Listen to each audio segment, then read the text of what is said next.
The first thing my grandson Eli said when he stepped out of his mother's car was, "Grandpa, your phone is still in giant print mode." The first thing I said was, "Good. That means it is doing what I told it to do." He grinned like a 17-year-old who believed mercy was something older people needed from him. Bonnie and Lucy ran circles around his sneakers, barking as if they had personally approved his arrival. Eli bent down and let them climb all over him, which won him more points in my house than any report card ever had. His mother had sent him to me for the last 3 weeks before school started. She said he needed structure. Eli said he needed money. I said the two conditions were related. He was tall, thin, and all elbows, with hair that looked permanently surprised. He had his father's quick mouth and his grandmother Carol's habit of pretending he was not listening when he was hearing every word. He had come to help with odd jobs around the house. That was the official story. The truth was simpler. He was at the age when a boy either learns he is useful or spends the next 10 years pretending usefulness is beneath him. I had plans for him. He had plans for me.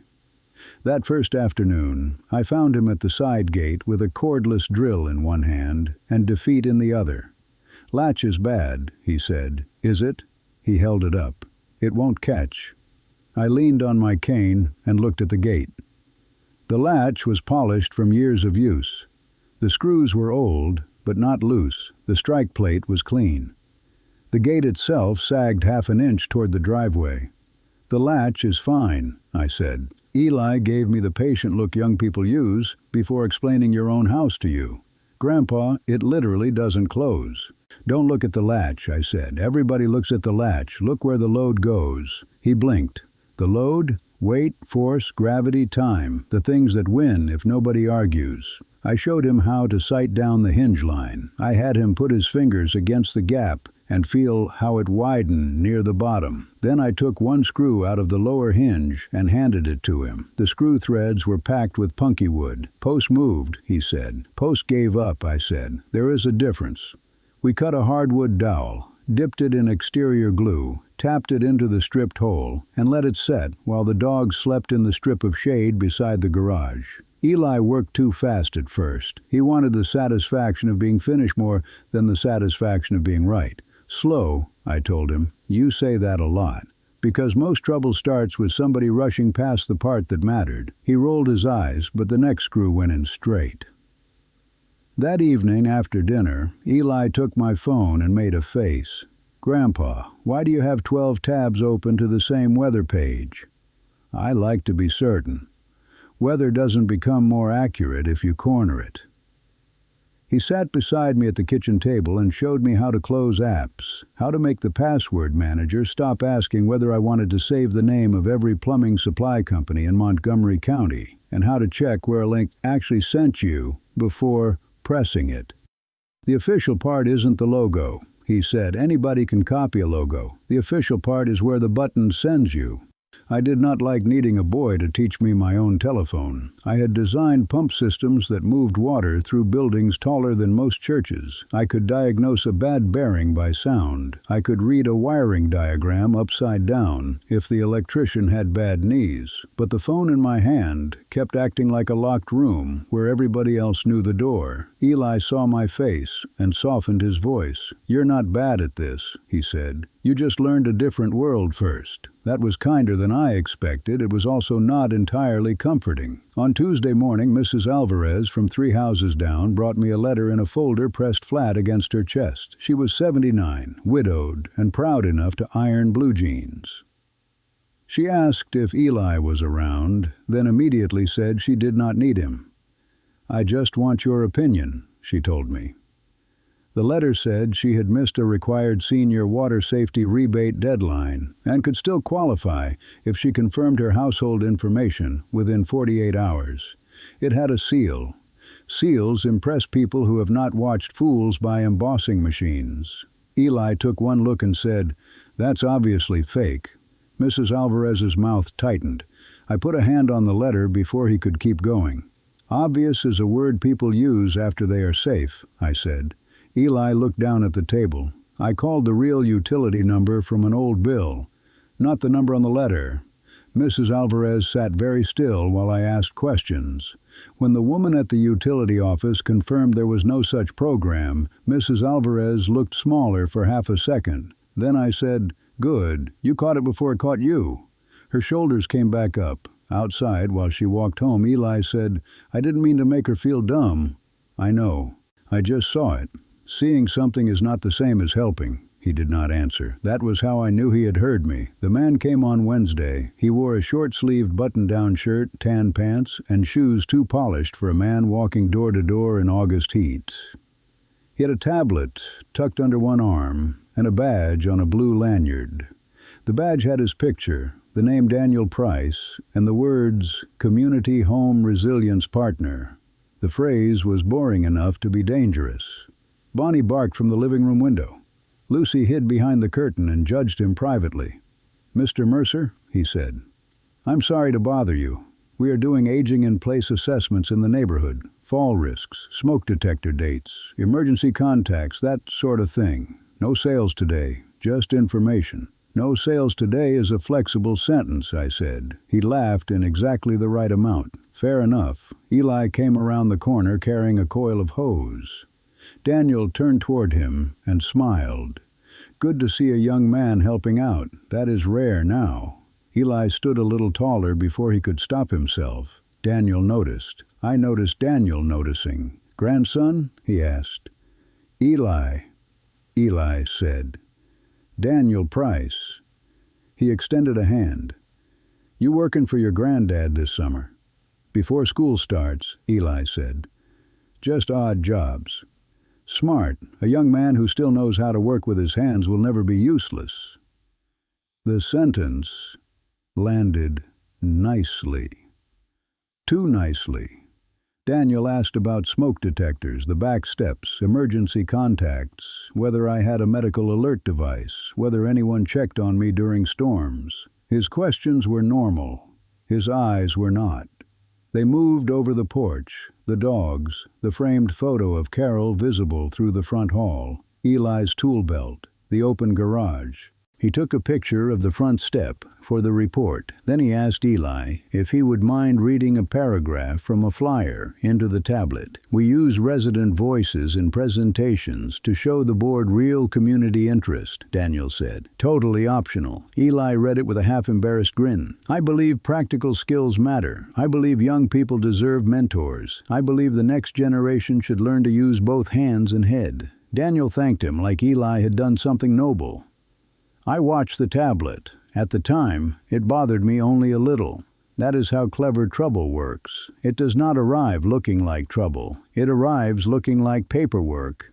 For the next few nights, Eli and I continued our lessons.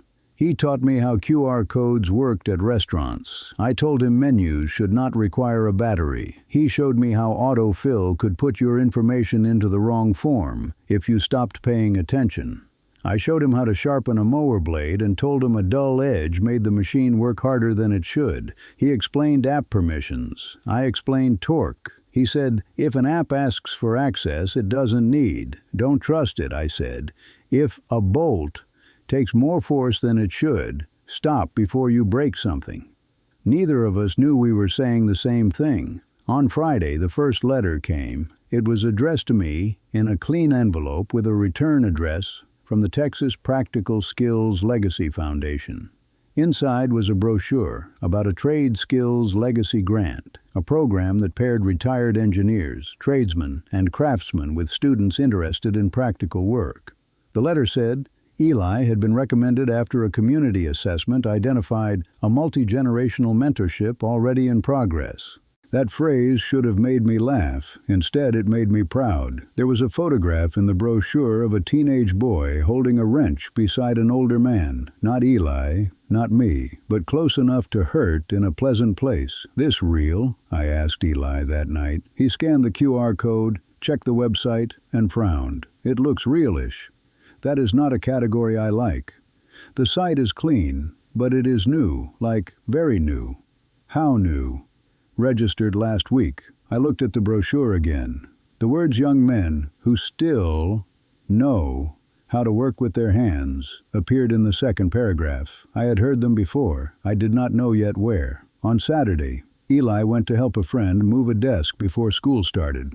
I stayed home with the dogs and changed the air filter. Around noon, a woman called from the foundation. Her voice was calm, warm, and trained. She said Eli had been placed on a priority list for a materials grant connected to a weekend technical bridge program. She said there were limited spots. She said the program favored students with family mentors in engineering or skilled trades. Eli spoke very highly of you, she said. That was the first hook that went past my ribs. Did he? He said you were teaching him how to think with his hands. I sat down at the kitchen table. That sounds like him, I said, though it sounded more like something I wished he had said. She said nothing about money. Not then. She only said someone would follow up if Eli's name cleared the final review. After she hung up, I stood in the kitchen with the phone in my hand, feeling foolish for being pleased. There are things old men do not always admit. One is that usefulness can become a hunger. After Carol died, I had learned to live alone, without becoming helpless. I cooked. I walked the dogs. I paid my bills. I changed my own oil until my cardiologist and I reached a temporary ceasefire. But being capable is not the same as being needed. When Eli came for the summer, I pretended I was doing him a favor. The truth was, every time he asked me how to fix something, a part of me stood up straighter. On Monday morning, I found Eli in the garage, looking at Carol's old workbench. It had been hers before it was mine. She used it for potting plants, wrapping gifts, labeling jars, and once rebuilding a bird feeder with more confidence than carpentry. The top was scratched, stained, and bowed near the back corner. We should fix this, Eli said. We? You said structure. I said that before coffee. We spent the morning taking it apart. Eli wanted to sand the top immediately. I made him find the wobble first.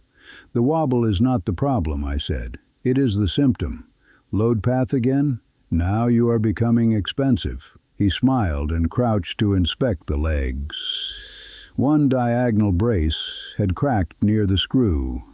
The table had been carrying weight wrong for years. It was hiding underneath, he said. Most things are. That afternoon, the second call came. It sounded like Eli, not almost like Eli, not a bad impression. It had his pitch, his breath, the little catch he got when he was trying not to sound scared. Grandpa, I straightened in my chair. Eli, I messed up. There are words that make time narrow. Where are you? I am okay. I am okay. I just need you not to tell Dad yet. Behind me, Bonnie lifted her head. Lucy came out from under the table. What happened? The grant thing. They moved me up, but I have to confirm the materials commitment today. I told them I would rather work with my hands like you instead of going straight college track. Dad's gonna kill me. My hand tightened on the phone. How much? $9,750. It is not a fee. It is like a matching materials account. They said it unlocks the rest. I can pay you back from jobs. Please, Grandpa. You're the only one who ever believed I could be like you. The room went very quiet. The amount should have snapped the line. Instead, the sentence about being like me caught it. I opened my banking app with the phone still against my ear. That is the part I do not enjoy telling. I did not believe all of it. Some part of me was already standing back with arms crossed. The website was new. The phrase had repeated. The deadline was too sharp. The money was too large. But another part of me, the softer and more dangerous part, heard a boy asking me to matter. Grandpa, the voice said. It sounded right, but the pause was wrong. Eli always hated needing help. When he said something vulnerable, there was a tiny space before the last word, as if he had to step over pride to reach it. This voice did not step. It performed. I lowered the phone an inch. On the screen, the portal said, Connect Funding Account. Below that, in smaller print, it requested permission to view balances, initiate transfers, verify identity, and manage linked accounts. Not deposit. Manage. I heard Eli's voice from the kitchen table 2 nights earlier. The official part isn't the logo. It is where the button sends you. Then I heard my own voice at the gate.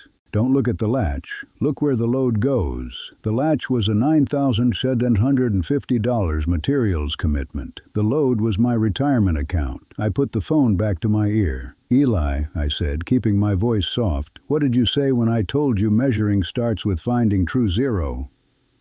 There was half a second of static. Grandpa, please, I don't have time. There it was. Urgency, wearing my grandson's voice. I said, no, that code does not open a little account. It opens the door behind it. The line went dead. For a full minute I did not move. Then the real Eli came through the back door carrying a paper bag from the hardware store. They were out of the good glue, he said. Why do you look like that? I sat down before my knees decided the matter for me. When I told him, Eli went pale in a way that made him look younger than 17. It sounded like me? Enough. Grandpa, I know. He grabbed his laptop. The boy, who had been loose-limbed and lazy at breakfast, became sharp as a wire. He checked the website. He saved screenshots. He looked up the domain. It had been created 6 days earlier through a privacy registrar. The foundation address was a mailbox store outside Austin. The board members were stock photos. Then he pulled up the doorbell camera. There was Daniel on the porch, smiling into the lens as if he knew exactly where it was and did not care. There was Eli reading the paragraph into the tablet. There was Daniel saying, clear as a bell, a young man who still knows how to work with his hands will never be useless. Eli whispered, he took my voice. He took more than that. I said, he took our words. We printed the letter. Eli highlighted every repeated phrase. Practical skills, hands and head. Legacy, materials commitment, work with your hands. I noticed the physical things. The brochure fold was slightly off-center, the black ink feathered on the same edge of 3 pages. The return address label had been cut with a dull blade, leaving a tiny white whisker of paper at the corner. How do you even see that? Eli asked. Years of vendor drawings from men who swore their revisions were final.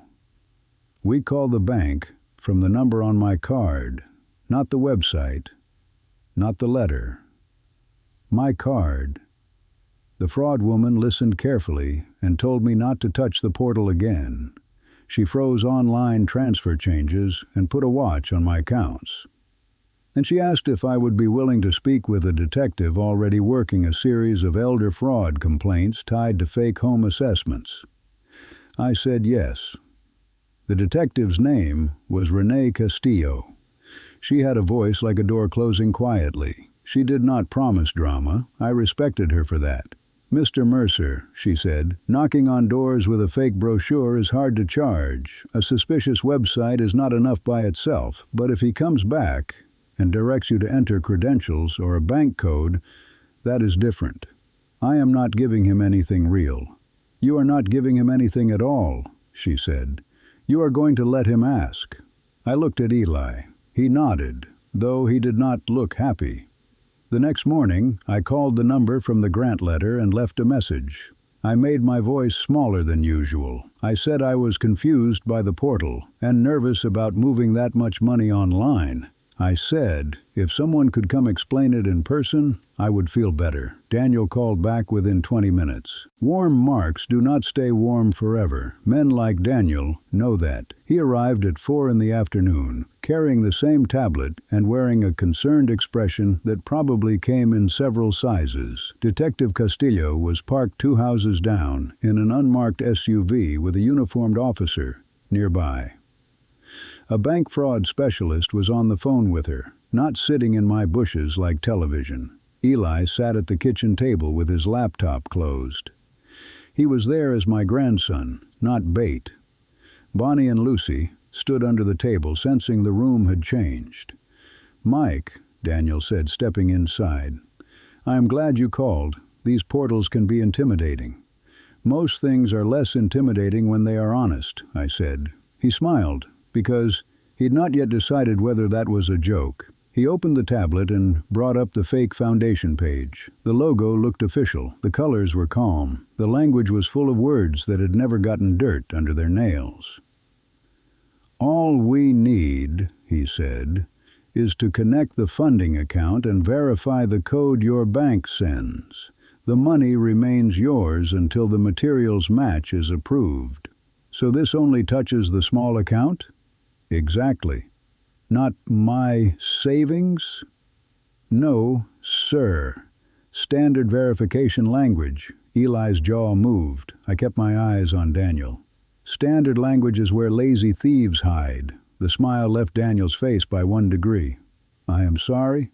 The portal asks permission to manage linked accounts. Not verify. Manage. That is just how the banking software words it. Then you will not mind explaining that to Detective Castillo." Eli sent the text. For the first time since I met him, Daniel looked toward the door, before he looked toward the money. That told me everything. Detective Castillo came in through the front with the uniformed officer behind her. Calm, no shouting, no drama, just the terrible weight of people who had done this before. "Daniel Price," she said. He lifted both hands slightly. "There has been a misunderstanding. Put the tablet on the table.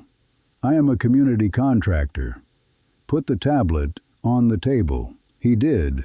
Eli opened his laptop. On the screen were the doorbell clip, the domain record, the fake board photos, the repeated phrases, and the screenshot of the bank permissions. Daniel looked at Eli then, and for half a second the mask slipped. Not anger, calculation. I had seen that look in men who quoted one price and invoiced another. "You recorded my grandson," I said. He volunteered. "No," Eli said, voice shaking but clear. "I trusted you." That landed harder. Daniel was not dragged away like a villain in an old movie. He was detained. His tablet was taken. Detective Castillo asked questions in the front yard while neighbors pretended not to watch from behind blinds. Later, I learned his real name was not Price. Later, I learned there were other letters, other voices, other grandparents. But in that moment all I felt was tired. After they left, Eli and I sat at the kitchen table without turning on the light. The dogs pressed against my ankles. "I should have known," he said. "So should I." "You did. Late. Not too late." I looked at the phone on the table. "I almost wanted it to be real," I said. Eli swallowed. "The grant? You needing me like that?" He stared at the table for a long time. Then he said, "Grandpa, you didn't almost fall for the scam. You almost fell for me still needing you exactly like I did when I was 8. That sentence did what good tools do. It found the hidden fastener. I looked away because old men are allowed privacy in their own kitchens. The next evening, we finished Carol's workbench. We sanded the top smooth enough for use, but not so smooth it lost its history. Eli oiled the ratchet while I watched his phone and told him which security settings I understood and which ones still seemed invented by committee. He showed me how to lock down bank alerts. I showed him how to feel when a screw was seated instead of simply tight. Bonnie slept on my left foot. Lucy slept on Eli's. The gate closed cleanly outside. "Load path," Eli said. "Exactly. You think Daniel knew we would figure it out?" "No." "Why?" "Because men like Daniel think old means slow and young means careless. He was wrong twice." Eli smiled. Later, after he went to bed, I walked out to the porch. The house was quiet except for the air conditioner and the small clicking sounds the world makes when it is cooling down from a hot day. Carol's workbench stood in the garage, steady again. My phone buzzed with a bank alert I had asked for and understood. I thought about Daniel's voice, Eli's voice, my own voice, telling a boy not to rush. I thought about how the world keeps inventing new doors and new locks and new ways for thieves to knock. Then I thought about load paths. A scam has one. So does a family. Eli showed me where the wire ran. I showed him where the weight was hanging. Between the two of us, there was nowhere left for the man to hide.